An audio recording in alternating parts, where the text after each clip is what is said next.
Pasto Extraordinário. Oferecimento Corteva AgriScience. Olá, seja bem-vindo ao programa Pasto Extraordinário, realizado em parceria com a Corteva AgriScience. Hoje nós vamos falar sobre fertilidade do solo, porque um solo bem nutrido vai garantir uma maior e melhor oferta da forrageira para o rebanho e evitar assim o efeito sanfona do gado.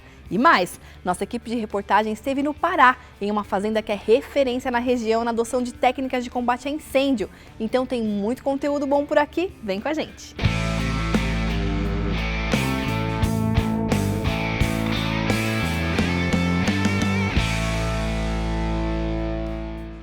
Estamos começando mais um programa e além de acompanhar o nosso conteúdo aqui na TV, todo o conteúdo do Pasto Extraordinário também está disponível para você conferir quando puder aí da sua casa. É só você se conectar com a gente por meio deste QR Code que fica aqui na tela durante todo o programa.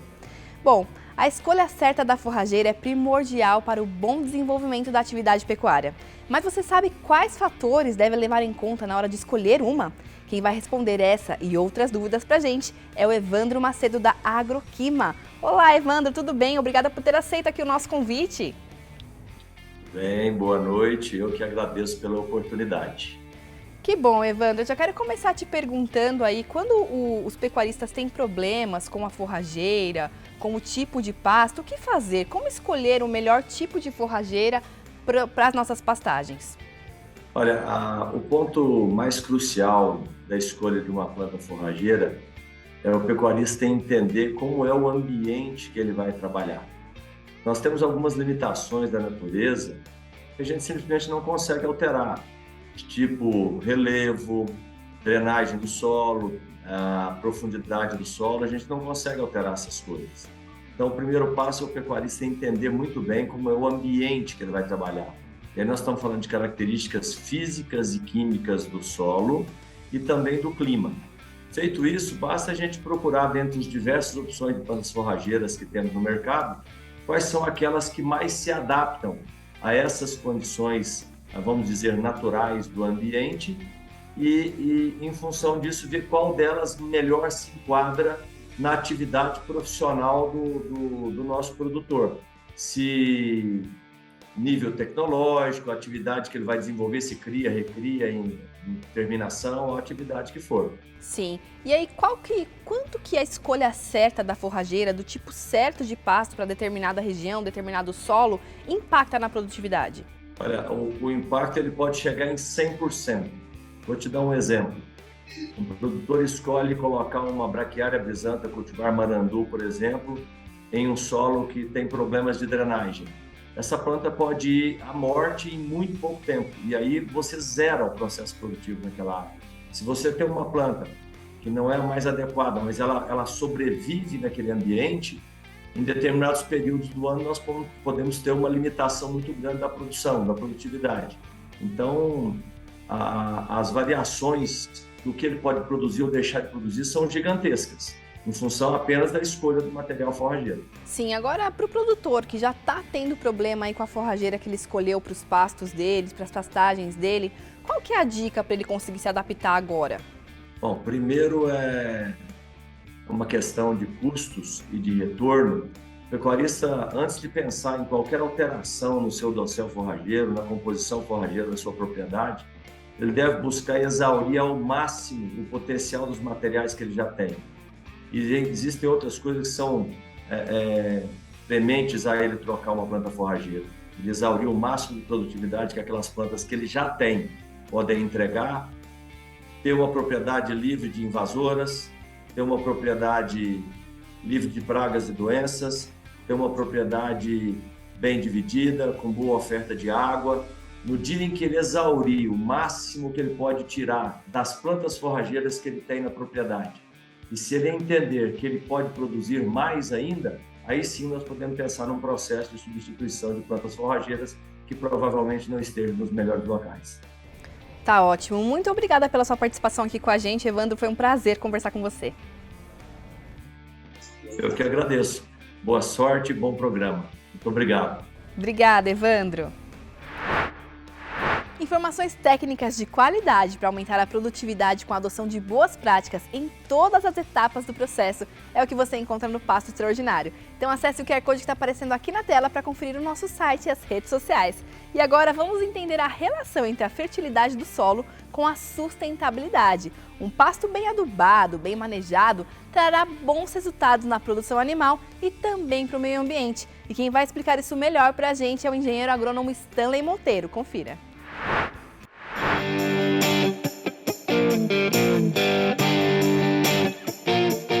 Como que eu entendo se o meu solo é fértil, não fértil, se ele está rico ou pobre em nutrientes? A maneira em que eu determino isso é através da análise de solo. Eu vou ter ali os parâmetros químicos e físicos que correspondem a esse solo. Ainda que eu tenha parâmetros conhecidos, que são indicadores de que esse solo não está fértil, não está apto, ou que ele precisa de correção ou de adubação, é através da análise de solo, com as coletas que eu faço e em laboratório, que eu vou ter a determinação dos nutrientes em que estão, de modo equilibrado ou não, e também vou conseguir determinar a quantidade de nutrientes que eu preciso adicionar naquele solo, e daí eu traço as minhas estratégias de como fertilizar, com quais fontes e em que modo e quando, para que eu possa ter aí um solo fértil e que me propicie uma forrageira produtiva. Falando sobre análise de solo de maneira conceitual, pode parecer que é algo difícil, mas não. Além de ser muito simples, é acessível e todos os pecuaristas que pretendem o que precisam fazer podem fazer sem nenhum problema. É uma prática extremamente fácil de ser realizada, que consiste na extração em camadas sugeridas por um técnico, de maneira a você homogeneizar as amostras dentro de uma determinada área, geralmente número de amostras por hectare é a medida usual, e fazer o envio de acordo com as orientações do técnico, do agrônomo responsável, para que seja levado a um laboratório e que em pouco tempo você obtenha as respostas e tenha aí uma radiografia, né, do seu solo, mostrando quais são as condições e o que deve ser feito. Importante na determinação da fertilização que eu faça uso dos condicionadores de solo, a exemplo do calcário e do gesso, que vão equilibrar o meu pH em condições aceitáveis e vão ser propositores, ou melhor dizendo, estabilizadores para que os nutrientes que serão adicionados ao solo estejam disponíveis para a planta. Um solo não fertilizado, digamos que pobre em nutrientes, me levam a uma pastagem pouco produtiva. Ainda assim, eu vou conseguir ter, no período das águas, um ganho de peso, ainda que não tão eficiente o quanto eu poderia ter, não extraindo as condições máximas que são possíveis de atingir, mas que ao fim das chuvas, onde eu vou ter um decréscimo da oferta de forragem e também da qualidade desse capim, eu tendo a ter, nesse próximo ciclo, que é o período seco, uma perda de peso, ou seja, eu ganhei peso nas águas e eu perdi peso na seca. Isso é o famoso efeito sanfona, que é uma prática insustentável, ou digamos assim, não sustentável, no sentido de que eu fiz extração de nutrientes, eu aumentei o meu período no sistema para atingir os meus objetivos, e com isso eu não consigo atingir os patamares que eu necessitaria.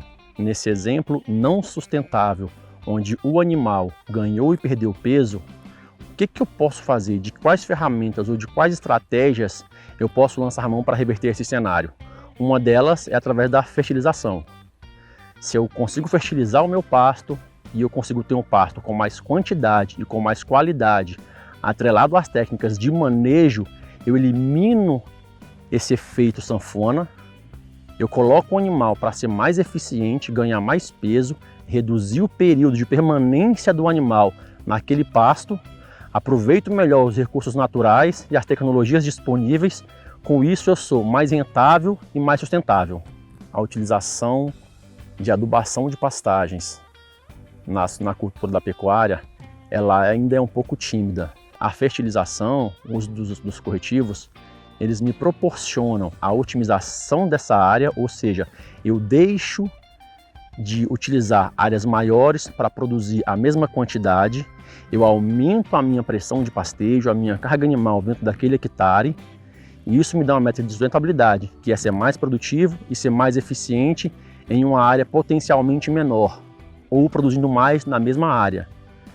Isso aí me traz essa métrica de sustentabilidade e também de rendimento econômico, garantindo a otimização, patamares bem elevados de produtividade, coisas de 3, 4, 5, 10 vezes mais produtividade quando comparado com pastagens degradadas e não fertilizadas.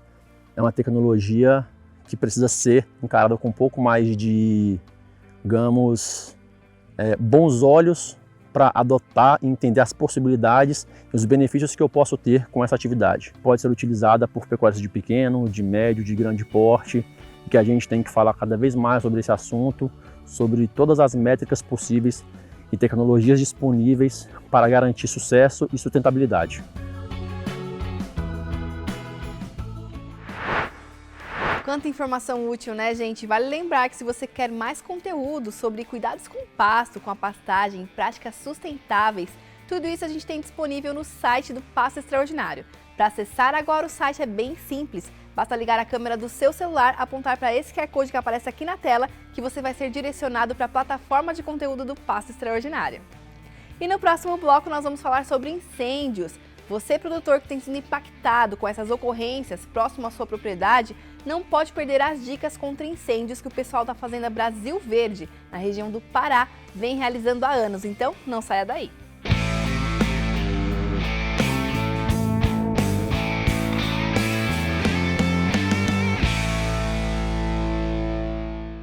Voltamos e o nosso assunto agora são as queimadas. A gente sabe que agir o mais rápido possível quando há um foco de incêndio pode ser decisivo no combate e na preservação da natureza e também da produção.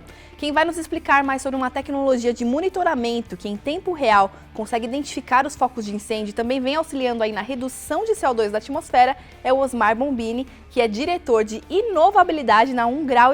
Olá, Osmar, seja muito bem-vindo aqui ao nosso programa. Olá, Yael. Olá, amigos do Pasto Extraordinário.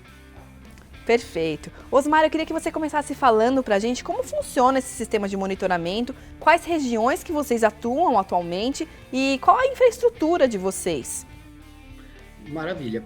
Bom, nós atuamos em todos os biomas do Brasil com o nosso sistema, em propriedades agrícolas e florestais e também no Pantanal, né, que é o nosso maior projeto. Hoje nós monitoramos aí 8,5 milhões de hectares no Brasil, sendo 2,5 milhões de hectares no Pantanal.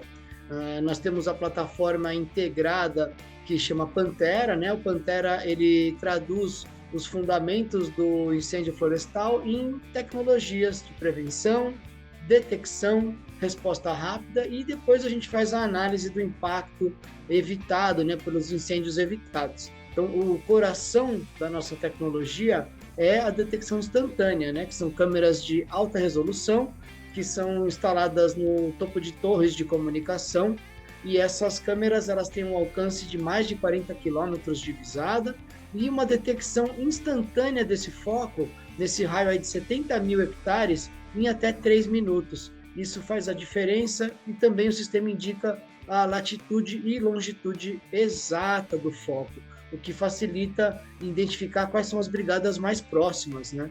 Perfeito, Osmar. E qual o tamanho do foco de incêndio que vocês conseguem detectar? Vocês conseguem detectar uma faísca? Vocês conseguem detectar quando o incêndio já está um pouquinho grande? Como que isso funciona? Então, a partir do momento que existe uma alteração atmosférica, né, uma fumaça qualquer, eu já consigo identificar esse foco. É muito rápido isso, né? Então, uma câmera faz um giro de 3 minutos. E o algoritmo de inteligência artificial funciona em segundos.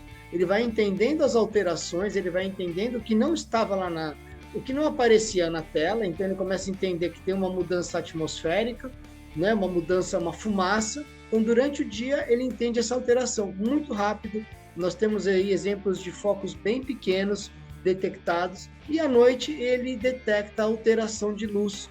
Então, pequenas alterações, alteração de luz, o sistema consegue identificar. Então, eu posso dizer para vocês que realmente é no início mesmo do foco. A gente costuma dizer que todo fogo pode ser apagado com a sola da bota. Então, é sempre essa a nossa missão.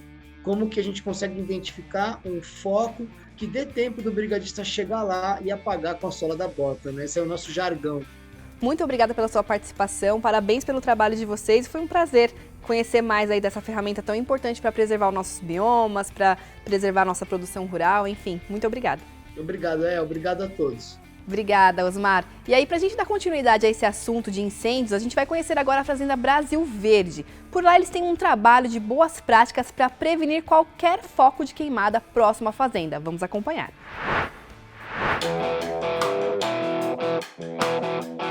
Cheguei aqui a fazer 23 anos, cheguei em 2000. Essa fazenda está localizada na região de Xinguara e Sapucaí, aqui no sul do Pará. Na década de 70, os irmãos Coagliato viram aqui na região uma oportunidade ímpar de estender seus negócios e adquirindo uma área. E o seu Luizito Coagliato, um dos irmãos, também enxergou aqui uma oportunidade particular de aumentar seus negócios na região. A Fazenda Brasil Verde, ela é composta por um grupo de fazendas, que seria a Nossa Senhora de Fátima, a Fazenda São Carlos, Fazenda Brasil Verde 2 e a Fazenda Canachuê.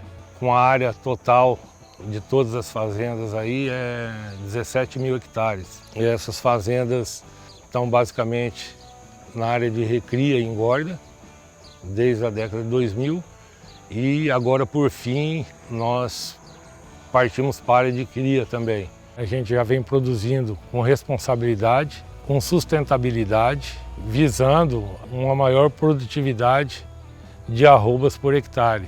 Como diferencial aqui na fazenda, a gente constantemente está treinando nossos colaboradores em todos os âmbitos. A gente tem algumas práticas aqui que são os treinamentos do pessoal de combate a incêndio. A gente prima combater esses focos de incêndio antes de eles chegarem na fazenda. Então a gente procura combater o incêndio na rodovia antes de ele entrar, no vizinho antes de ele chegar na divisa da fazenda. No período de seca, a incidência de focos de incêndio aqui na região são constantes. Aqui na fazenda a gente dispõe, em primeiro lugar, de rádios comunicadores, que é de vital importância na identificação dos focos de incêndio. Assim que a gente chega no local do incêndio, cada um tem a sua função já pré-determinada. São deslocados os tratores bombeiros. Um dos equipamentos que a gente tem aqui na fazenda são as bombas costais com água. Essa o pessoal usa para apagar focos de menos intensidades e fazendo o rescaldo no pós-incêndio. Os abafadores, a gente fez aqui na fazenda mesmo. Esses abafadores são feitos para, assim que o trator passa apagando com água, o pessoal vem fazendo o rescaldo com esses abafadores, que dinamiza o trabalho, inibe a acender novos focos. As foices e facões a gente usa para cortar algum pau que esteja mais alto, alguma moita, o fogo não chegar até eles. Na hora que tiver 100% extinto o incêndio, a gente ainda permanece lá para no outro dia, quando o sol voltar a esquentar novamente, a gente não ter surpresa com novos focos que podem gerar um novo incêndio. Como medida preventiva, a gente usa a gradagem da margem da rodovia, que é muito extensa, devido a bitugas de cigarro, tocos de cigarro o pessoal joga, etc. O posicionamento dos tanques pipa nossos, dos tanques bombeiros, eles são colocados em lugares estratégicos dentro da propriedade, facilitando o deslocamento e a chegada mais rápida até o foco. A gente usa também na prática instrução do nosso pessoal para que não acendam fogueiras, para queimar lixo, etc. A gente pede também para que não façam esse procedimento dentro da propriedade. E temos placas indicativas em toda a fazenda, despertando a consciência do pessoal para o perigo do incêndio. A gente conclui isso com trabalhos de boas práticas que a gente tem dentro da fazenda para prevenir qualquer foco de incêndio. O custo de investimentos em equipamentos na fazenda, ele é alto. O investimento em colaboradores é importante demais. Agora, ele se torna até insignificante perto do prejuízo ambiental e o prejuízo material que o incêndio traz para a fazenda. Nós não praticamos a queimada aqui na fazenda, aliás, nunca praticamos, porque a gente tem uma visão de futuro. Num princípio, o pecuarista pode pensar que seria viável esse procedimento, mas num futuro próximo, o prejuízo biológico e ambiental chega e ele cobra um preço muito caro por isso.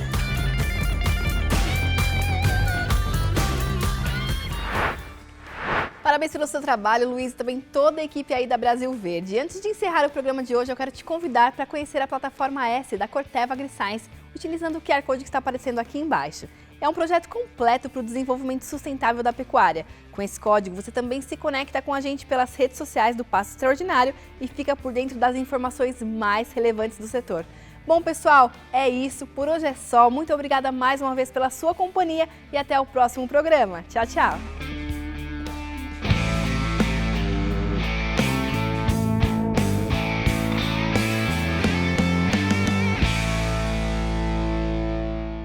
Oferecimento Corteva AgriScience.